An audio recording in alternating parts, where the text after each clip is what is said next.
Messieurs, dames, nous sommes le vendredi 31 janvier 2025. Bonjour et bienvenue dans cette édition d'information de la mi-journée. Présentation Mustafa Medassara.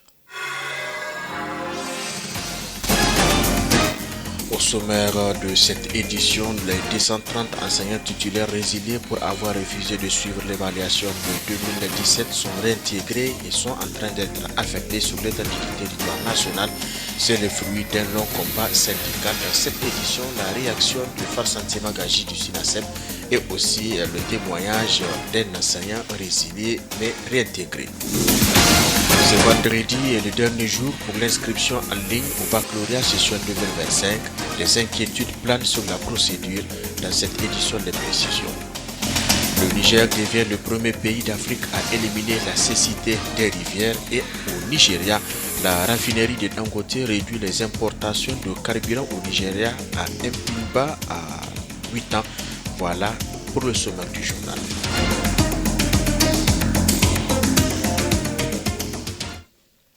Messieurs, dames, bonjour à toutes et à tous, bienvenue dans cette édition. Ils sont au nombre de 230 enseignants titulaires révoqués en 2017 et à être réintégrés et affectés sur l'ensemble du territoire national.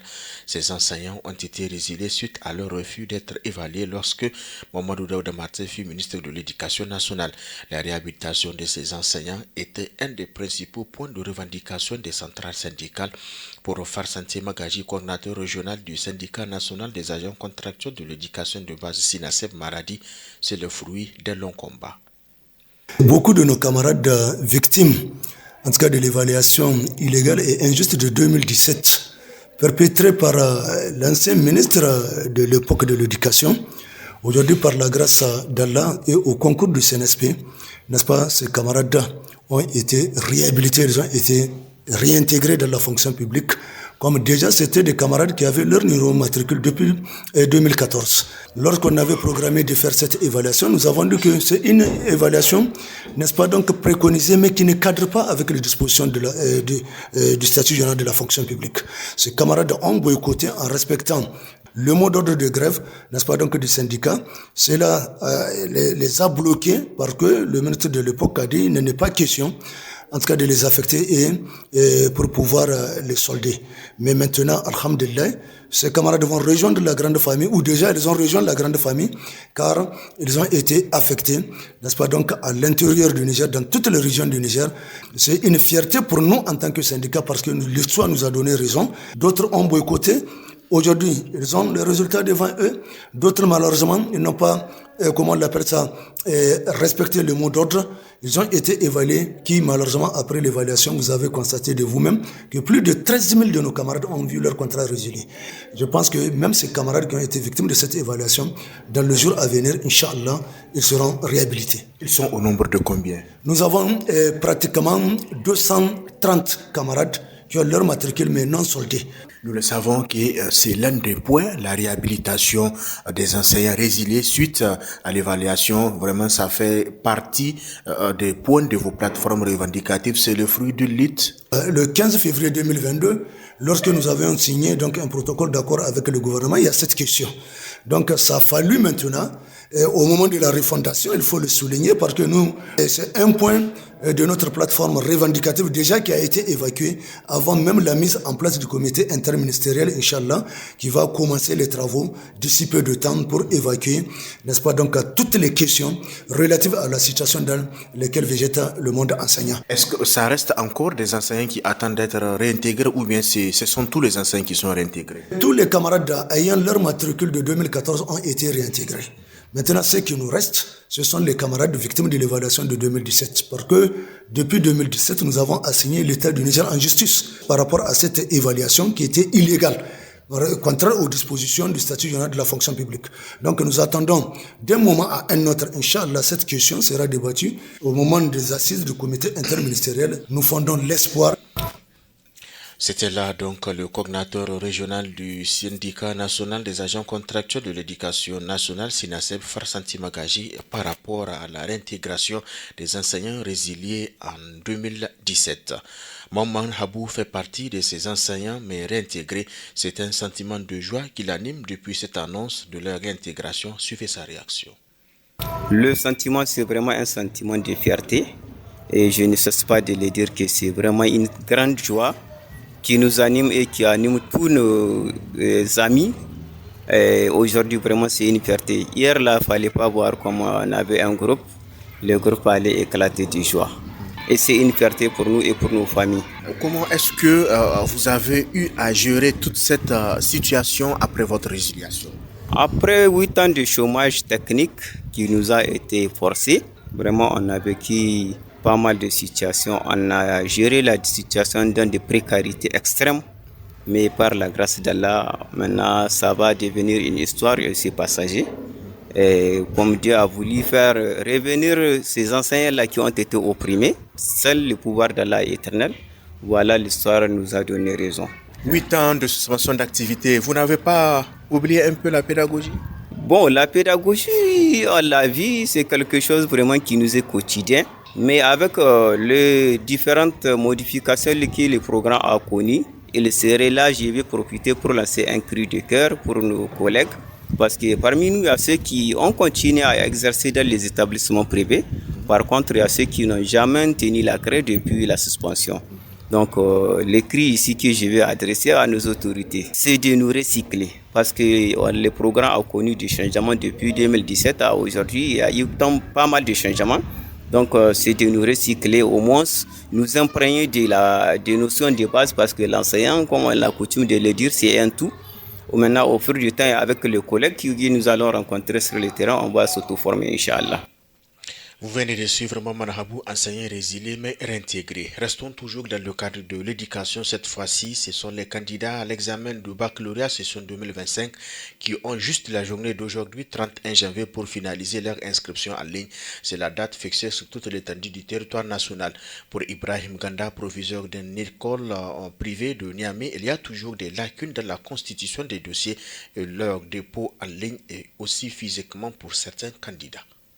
On a fini les inscriptions en ligne. Il nous reste juste le dépôt. Le nombre d'inscrits, c'est 51, 20 en terminale D et 31 en terminale A. Et si peut-être de notre côté, on n'a pas eu de problème, c'est qu'il y a 2 mois déjà, moi, je me suis préparé à ça. J'ai eu quelques problèmes.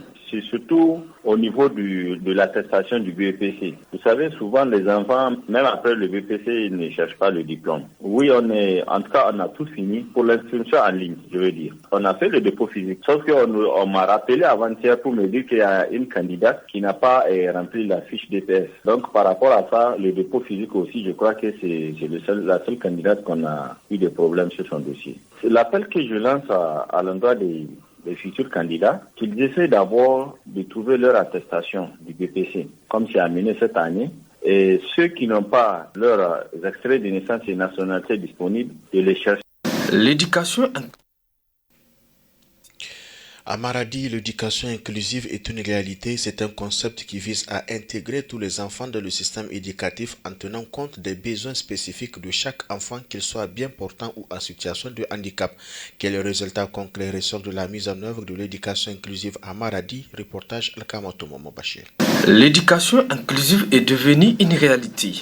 Des classes mixtes permettent aux enfants de partager, d'apprendre et de grandir ensemble dans un environnement d'acceptation.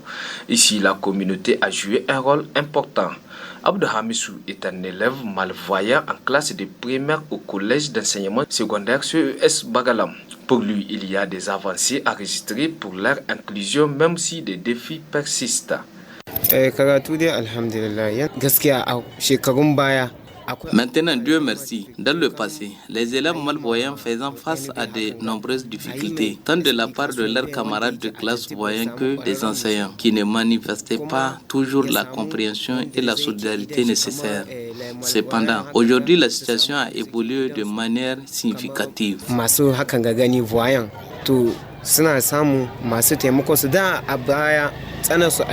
À l'école primaire Lobby, ils sont 17 élèves en situation de handicap qui prennent les cours.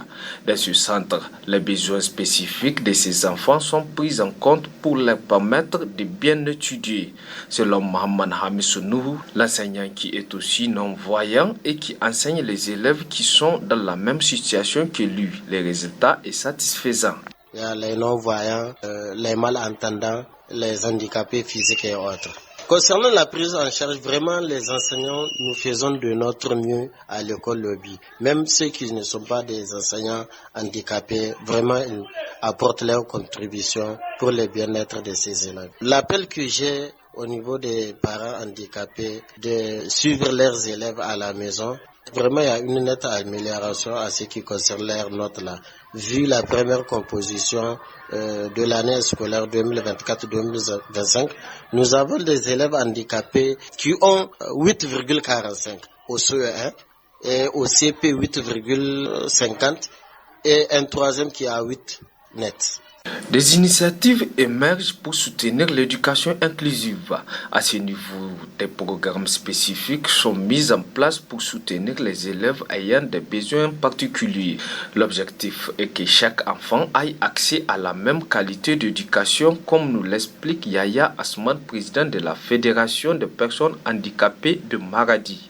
Je peux dire qu'il y a un peu plus maintenant de l'école qui prend en charge les enfants handicapés. C'est un des progrès et vraiment maintenant les parents arrivent à amener leurs enfants à l'école sans pour autant qu'on parte chez eux sous diverses sensibilisations qu'on a effectuées avec les bailleurs de fonds, par exemple HI et Ntignala, qu'on travaille main dans les mains avec eux. Donc on arrive à vraiment à travers les sensibilisations, les plaidoyers auprès des partenaires techniques et financiers à l'État et on arrive à avoir beaucoup d'enfants handicapés à l'école.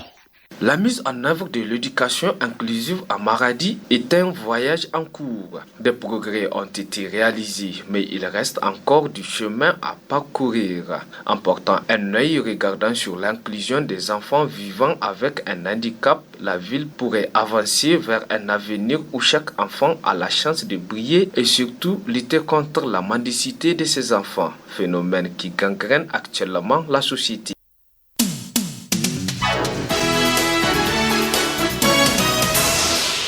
Suite de cette édition Actualité nationale et internationale, le Niger est le premier pays d'Afrique et le 5e pays au monde à être reconnu par l'Organisation mondiale de la santé comme ayant interrompu la transmission du parasite à l'origine de l'onchocercose, a indiqué l'agence onisienne dans un communiqué. Je félicite le Niger pour son engagement à libérer sa population de cette maladie cécitante porteuse de stigmatisation qui cause tant de souffrances humaines chez les pauvres, a déclaré le directeur général de l'OMS, Tedros Adhanom Ghebreyesus, cité dans le texte. La maladie est transmise par la piqûre d'une mouche noire infectée que l'on trouve principalement à proximité des cours d'eau. Entre 1976 et 1989, l'OMS rappelle avoir lancé un programme en Afrique de l'Ouest permettant aux pays comme le Niger de pulvériser les insecticides et de réduire la transmission de la maladie. Puis, entre 2008 et 2019, l'administration massive de médicaments à base d'ivermectine et d'albendazole a permis d'interrompre la transmission du parasite. L'onchocercose est la deuxième cause infectieuse de cécité dans le monde après le trachome. Elle touche principalement les populations rurales d'Afrique subsaharienne, du Yémen et quelques zones en Amérique latine. En 2013, le Niger avait éliminé une première maladie tropicale négligée du dracunculose ou maladie du ver de Guinée. Et pour finir ce journal, l'industrie pétrolière nigériane vit une révolution sans précédent avec la montée en puissance de la raffinerie Dangote. Cette infrastructure colossale d'une valeur de 20 milliards de dollars marque un changement historique pour le pays en réduisant drastiquement sa dépendance aux importations de produits raffinés. En effet, les importations d'essence du pays ont chuté à plus bas niveau depuis 8 ans, passant à seulement 110 000 barils par jour en janvier 2025. Contre une moyenne hebdomadaire de 1,3 million de barils en août 2024 après des chiffres compilés par Bloomberg. Située à Lekki, à Lagos, la raffinerie Dangote est la plus grande d'Afrique avec une capacité de traitement de 650 000 barils de brut par jour, dotée de technologies de pointe telles que des unités de distillation avancées et des unités de craquage catalytique. Elle est conçue pour répondre aux besoins domestiques du Nigeria tout en devenant un acteur majeur sur le marché international. Jusqu'à présent, le Nigeria, malgré son statut de premier producteur de pétrole en Afrique, était fortement dépendant des importations de carburant en raison de l'insuffisance de ses capacités de raffinage. Cette situation entraînait des coûts élevés et des tensions économiques liées aux inflexions du marché mondial. Avec la raffinerie Dangote, le pays est en passe d'économiser environ 10 millions de dollars par an en importation de carburant. Le développement de cette raffinerie a des répercussions bien au-delà des frontières nigérianes. L'Europe, principal fournisseur d'essence du Nigeria, voit désormais ses expéditions ralentir. Selon les médias américains, les stocks d'essence dans les entrepôts d'Amsterdam, Rotterdam et Anvers ont atteint un niveau record illustrant la baisse de la demande nigériane. L'impact sur l'économie nigériane est considérable et l'État nigérien pourrait également bénéficier de cette recette grâce à l'exportation des produits raffinés vers d'autres pays africains, renforçant ainsi son rôle de hub énergétique régional.